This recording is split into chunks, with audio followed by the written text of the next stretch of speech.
Welcome to the Criminal's Profile. Number 1.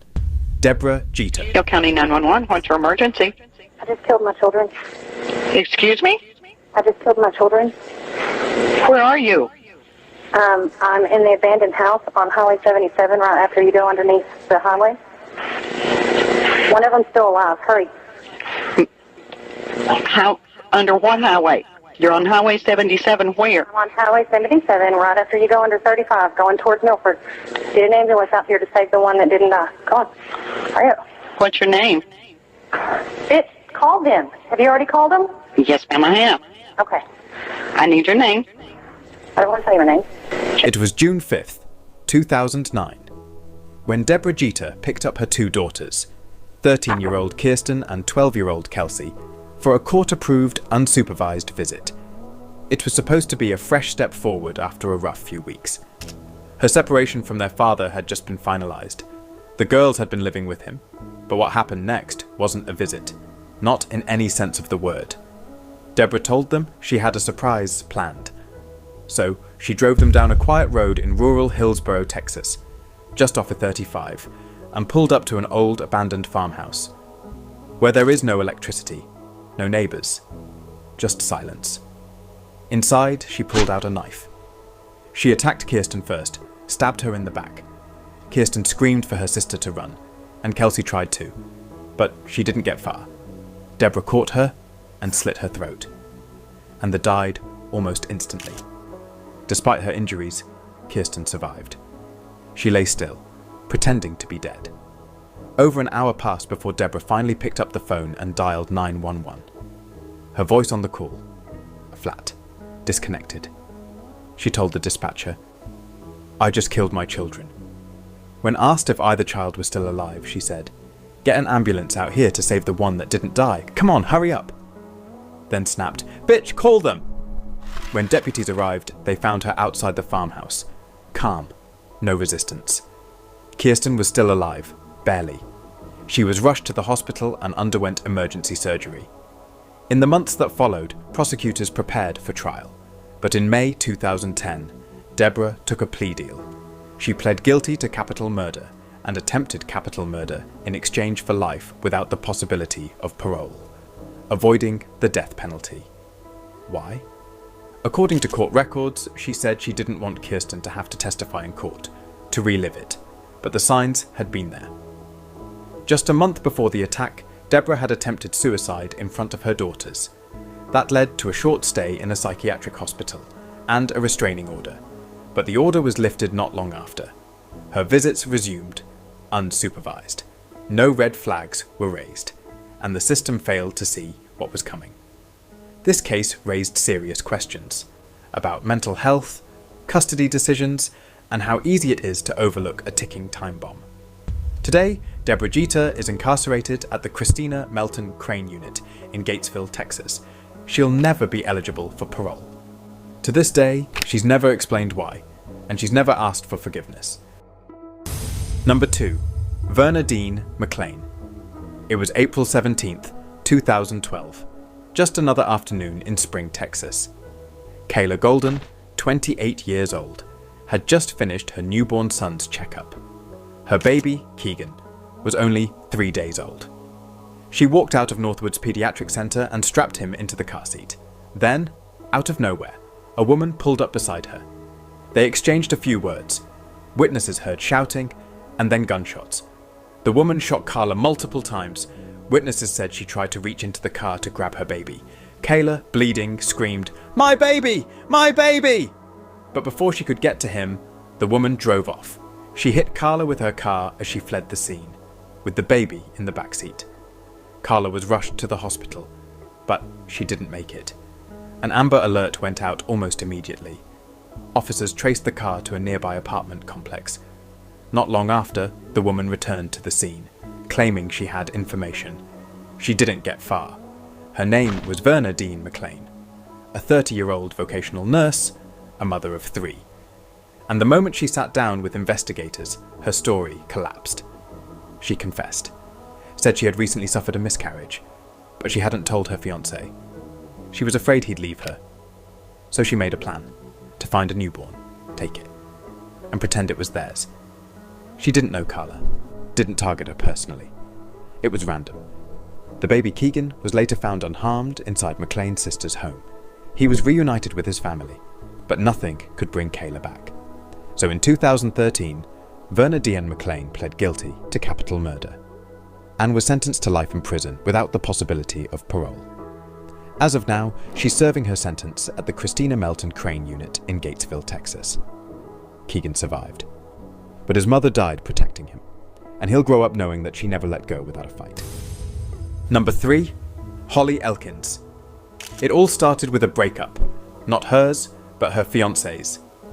Holly Elkins didn't know Alyssa Burkett personally, but Alyssa used to be with Andrew Beard, the man Holly was now planning to marry. And for some reason, that was enough. What followed was months of obsession, jealousy, and cruelty that later ended in a cold-blooded murder. Alyssa was 24. She worked at an apartment leasing office in Carrollton, Texas. She'd recently been awarded custody of the daughter she shared with Andrew Beard. And from the outside, she seemed like someone just trying to move on with her life. But Holly and Andrew wouldn't let her. It started quietly.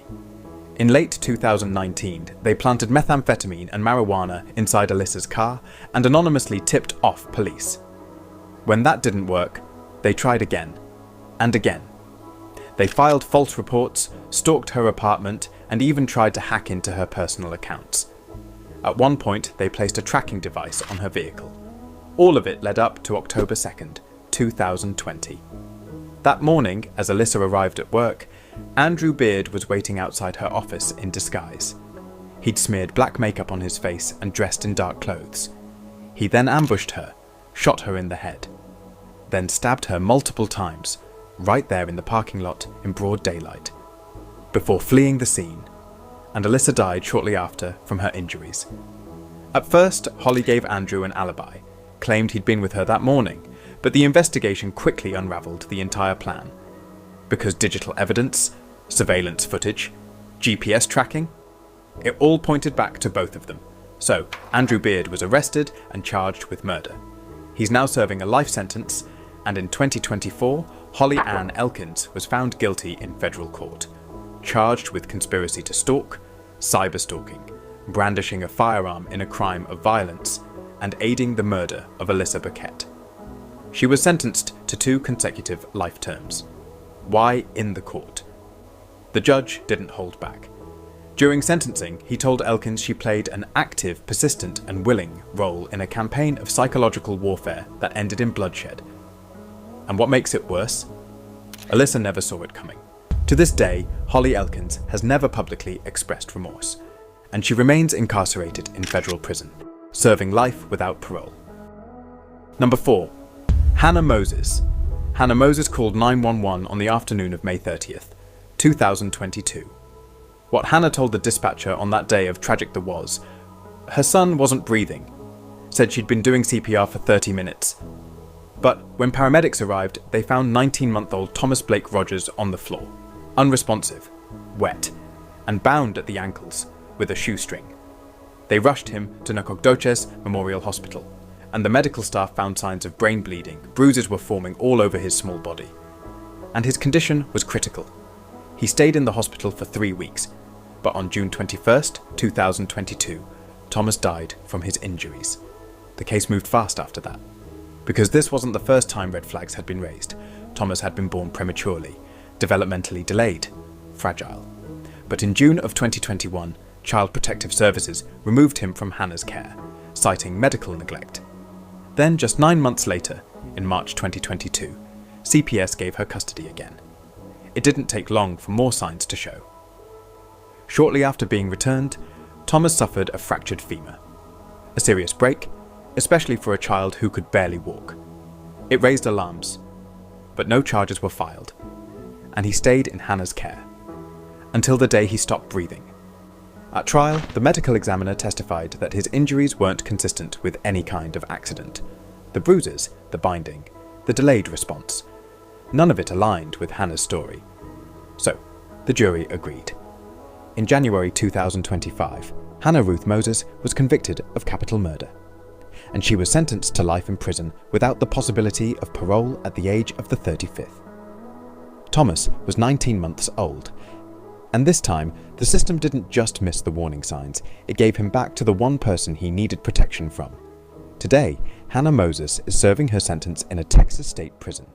No appeal has been filed, no statement of remorse has been made, and no child should ever fall through the cracks that wide again. Number 5. Genene Jones. Genene Jones was a pediatric nurse in Texas. By the time her story came to light, at least 2 children were dead, but investigators believe the number could be much higher, possibly as many as 60. It started in the early 1980s. At that time, Genene worked in the pediatric ICU at Bexar County Hospital in San Antonio. At first, she stood out as someone who cared, a nurse who was always there, the one you'd want around in a crisis. But there was a pattern. Whenever Genene was on shift, children began dying, more often than seemed normal. At the hospital, some of her co-workers even nicknamed it the death shift. But nothing stuck, because there was no proof. Eventually, she left that job and went to work at a small pediatric clinic in Kerrville, Texas. And there was where things unraveled. In 1982, Genene injected 15-month-old Chelsea McClain with a massive dose of succinylcholine, a drug used to paralyze patients during surgery. Chelsea died within minutes. She also gave dangerously high doses of heparin, an anticoagulant, to other infants, including a 4-week-old baby who nearly bled to death. When doctors and investigators finally put the pieces together, they realized what Genene had been doing. She was creating medical emergencies on purpose. Then, when the child went into crisis, she'd rush in and try to save them. But all that was never about mercy. It was about control, about looking like a hero.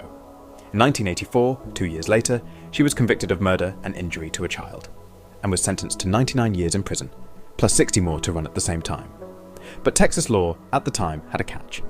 To reduce overcrowding, inmates were eligible for mandatory release after serving just a third of their sentence, which meant Genene, despite being a convicted child killer, was set to walk free in 2018. But prosecutors scrambled, because when they reopened her old cases, dug through reports, records, and unexplained deaths from decades earlier, they found one they could take to court. So, in 2017, Genene Jones was charged with the 1981 murder of 11-month-old Joshua Sawyer. She'd given him a fatal overdose of Dilantin, an anti-seizure drug. To avoid trial, she pled guilty. In January 2020, she was sentenced to life in prison. Also, 4 other murder charges were dropped as part of the plea deal. As of today, Genene Jones is in her 70s, and won't be eligible for parole until she's 87, though she's never admitted to the full scope of what she did. But the families, who still live with what they lost, never really needed a confession. Number 6. Yolanda Saldívar. Riz, you understand the loss of her to her fans. It's tremendous. And not only to them, but to me. But they want to know why you killed her. I won't discuss that. It was March 31st, 1995. Selena Quintanilla Perez, just 23 years old, was already a superstar in the Latin music world. She had #1 hits, sold-out shows, a clothing line, and fans who adored her. But that day, she walked into a Days Inn motel in Corpus Christi, Texas. She was meeting someone she used to trust, someone who had once called herself Selena's biggest fan, Yolanda Saldívar. Saldívar had started out as the president of Selena's fan club, then became the manager of her boutiques. At one point, she was considered part of the inner circle. But in the months leading up to that meeting, things had changed. There were growing concerns about missing money. Selena's family had confronted her, and Yolanda had been fired. Selena was only there that morning to collect some final financial documents. Instead, she walked into the room and never came out alive. Yolanda delayed handing over the paperwork, claimed she'd been assaulted, said she needed to go to the hospital.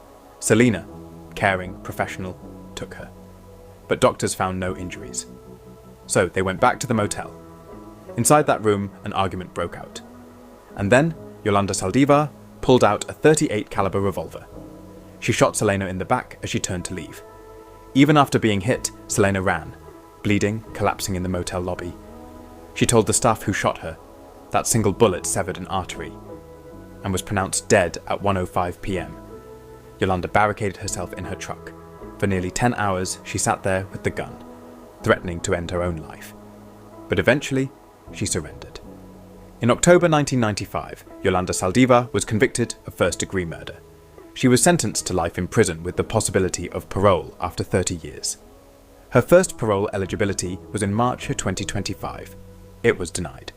According to the record, it was indicated that the instant offence has elements of brutality, violence, assaultive behaviour, or conscious selection of victims' vulnerability, indicating a conscious disregard for the lives, safety, or property of others, such that the Yolanda poses a continuing threat to public safety. She will be reviewed again in 2030, but the impact was already done. Selena's death didn't just silence a voice, it shattered a culture. She was on the edge of global fame, about to release her first English-language album. She was a rising icon for millions. Her life was cut short by someone who claimed to love her, and the world has never forgotten. Number 7. Vickie Dawn Jackson. Vickie Dawn's pattern of killing had something in common with Genene Jones' case. It started quietly at a small 38-bed hospital in Nocona, Texas. Late 2000 into early 2001, something strange was happening at Nocona General Hospital. Patients, many of them elderly but stable, were dying unexpectedly. Some had been days from discharge. Others had no obvious signs of decline. At first, it was seen as a run of bad luck, but the numbers kept climbing. And most of the deaths had one thing in common. They happened during night shifts, specifically when one nurse was on duty, which was Vickie Dawn Jackson, a licensed vocational nurse, 36 years old, born and raised in the same town. She was friendly, quiet, someone people trusted, but something wasn't right. Between December 2000 and February 2001, over 20 patients died. That was double the hospital's usual death rate. Staff grew suspicious. Then someone noticed that vials of a drug called Mivacron were missing. Mivacron is a muscle relaxant. It's used in surgeries to paralyze the body so doctors can insert a breathing tube, but outside of an operating room in the wrong hands, it can stop a person from breathing altogether. The missing doses lined up with the deaths. All signs pointed to Vickie. So investigators were brought in. Even the FBI set up surveillance. But Vickie kept slipping through. No clear evidence, no confession. Until February 19th, 2001. A patient named Donnelly Reed went into respiratory arrest, but survived. He told doctors he'd seen Vickie inject something into his IV moments before it happened. The very next day, investigators searched her home. They found a used syringe with traces of Mivacron in her bathroom trash can. She was fired immediately. And then the real investigation began. 10 bodies were exhumed. All tested positive for Mivacron. Vickie Dawn Jackson was arrested and charged with multiple counts of capital murder. In 2006, she pled no contest to the charges. She was sentenced to life in prison without the possibility of parole. She never gave a motive. Some believe she wanted to feel powerful. Others think it was frustration, an attempt to end suffering. But nothing was ever confirmed. She took 10 lives, maybe more. And in a town where everyone knew each other, she shattered every ounce of trust. Today, Vickie Dawn Jackson is serving her sentence at the Christina Melton Crane Unit in Gatesville, Texas. Number 8. Celeste Beard Johnson. Celeste was a waitress in Austin, Texas when she met Stephen Beard. He was 68, a retired TV executive, a millionaire widower looking for company. At the time, Celeste was 30, divorced, with twin daughters. They met at the Austin Country Club in 1993. By 1995, they were married. Stephen adopted her daughters, moved them into his mansion, and gave Celeste access to a life she'd never had before. But something was off. Celeste wasn't just spending money, she was spiraling. Her shopping habits grew out of control. The marriage started to strain. In 1999, she checked herself into a mental health facility for depression. And while she was there, she met someone, Tracy Tarleton, a manager of a local bookstore. According to her, the connection with Celeste became romantic. Though, Celeste always denied it. Said it was one-sided, but just months later, things took a darker turn. On October 2nd, 1999, Stephen Beard was asleep in his home when he was shot in the stomach with a shotgun. He managed to call 911, survived the initial injury, but died 3 months later, January 22nd, 2000, after complications from a blood clot caused by the wound. Police were already circling. Tracy Tarleton had been arrested for the shooting. At first, she said it was all her, that she acted alone. But in 2002, that changed. She found out Celeste had remarried, and she flipped. So Tracy told investigators everything, said Celeste had convinced her to kill Stephen, that she'd described him as abusive, that his death would free them to be together, and give Celeste full access to his fortune. That gave the investigators a tip-off to ordered for Celeste's arrest, and she was charged with capital murder. Her trial drew attention across the country. Prosecutors argued she wanted Stephen dead for his money. Tracy Tarleton testified in exchange for a reduced sentence. Celeste's own daughters testified against her too, saying their mother had talked about wanting Stephen gone. In 2003, Celeste Beard Johnson was convicted of capital murder and injury to an elderly person. She was sentenced to life in prison, without the possibility of parole until 2042. Today, she's serving her sentence at the Lane Murray unit in Gatesville, Texas. Celeste still maintains her innocence, but the jury, and the people who knew her best, weren't convinced. Number 9. Christine Paolilla. In 2003, Christine Paolilla was 17 years old, a high school student in Clear Lake, Texas. Quiet, struggling, the kind of girl most people overlooked. She had alopecia, wore wigs to cover her hair loss, and thick glasses for her eyesight. Her mother battled addiction. Her father had died when she was just a toddler, but then something changed. Two girls, Rachel Colorutis and Tiffany Rowell, befriended her. They helped her find confidence, helped her feel normal. And by senior year, Christine had been voted Miss Irresistible by her classmates. She had a boyfriend too, Christopher Snyder, a few years older. The kind of relationship people warned her about, but she stayed close anyway. Then, on July 18th, 2003, Christine and Christopher showed up at Tiffany Rowell's house. Inside were Tiffany, Rachel, Tiffany's boyfriend Marcus Priscilla, and Marcus's cousin Adalbert Sanchez. What happened next was one of the most brutal crimes in the city's history. All four were shot multiple times. Rachel, Christine's closest friend, was also beaten with the gun. There was no forced entry, no robbery, no clear motive, and no suspects. And the case went cold for 3 years. Then, in 2006, an anonymous tip came in. Police tracked Christine down in San Antonio. She was married, living under a new name. During questioning, everything unraveled. She confessed, said she and Christopher had gone there for drugs. But the conversation turned into an argument, and then into a massacre. Christopher Snyder never faced trial. He died by suicide before he could be arrested. But Christine was charged with 4 counts of capital murder. And in 2008, she was convicted on all counts. Because she was a minor at the time of the crime, she couldn't receive the death penalty. She was sentenced to life in prison. As of now, Christine Paolilla is currently serving that sentence at the Christina Melton Crane Unit in Gatesville, Texas, and will be eligible for parole in 2046. A kind of woman who went from bullied outcast to beauty queen to convicted killer. And no one, especially not the girls who once lifted her up, saw it coming. If you made it to the end, thank you truly. Don't forget to like, share, and subscribe. There's so much more to come, and I'd love to have you on this journey.